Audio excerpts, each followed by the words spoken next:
One of the underrated countries to visit in the Middle East, Jordan is a small country that has so much to offer. From one of the 7 wonders of the world to the lowest point on planet Earth and so much more. Here are the top 10 things you can do in Jordan. We're starting off this list with Wadi Rum. This is one of the craziest landscapes in the entire world. Basically the most similar one to Mars, and it's even been the set of multiple movies like The Martian, Lawrence of Arabia, and Dune. To stay here, you'll stay in a camp, which is a hostel by Bedouin people who live in the area, and I would definitely say to spend a bit more money to make sure you're in a good camp. The camps will usually offer a tour to take you around the desert. You'll get to do some hikes, exploring, sandboarding, and you'll also try some tea. You'll need to leave your car at the town and you'll get picked up by your camp, unless you want to take your own car, which you'll need an off-road vehicle and a permit. The next spot is the Dead Sea. This is a spectacular spot where you get into the water and just float with no effort. I would recommend getting a day pass to resort,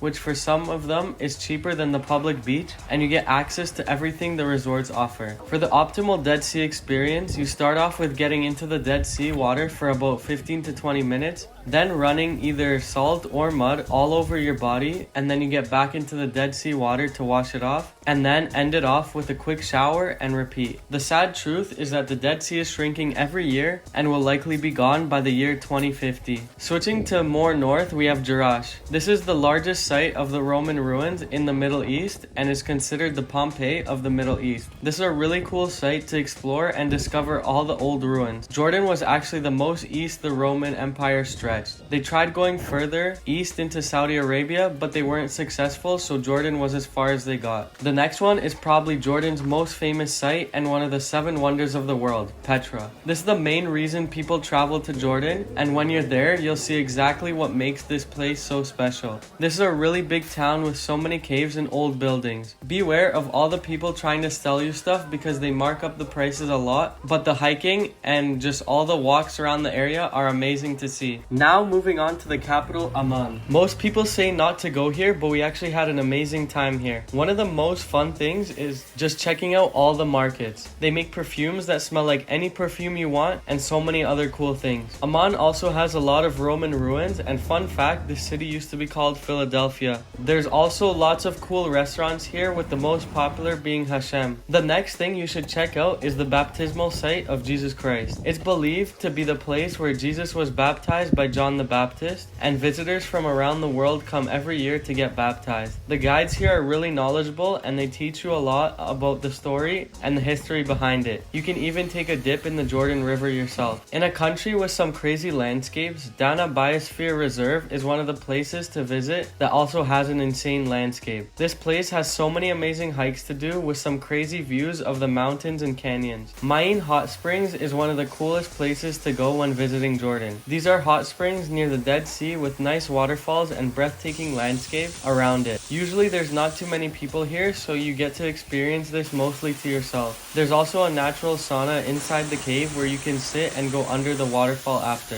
Karak Castle is a really cool castle with a lot of history. On the drive down to Petra, stop by here and explore this amazing castle. This castle was constructed in the mid 1100s, so it's about 900 years old. This is also a UNESCO World Heritage Site and a really interesting castle to see in Jordan. A nice coastal city along the Red Sea that's a must visit is Aqaba. This city has some really nice resorts and the water around here is really nice too. It's also surrounded by some mountains. Come here to just spend some time swimming, windsurfing, or just enjoying the resorts. This city has been inhabited since 4000 BC and it's the oldest inhabited city along the Red Sea. Please like and subscribe because it really helps me out, and I'll see you again in the next one.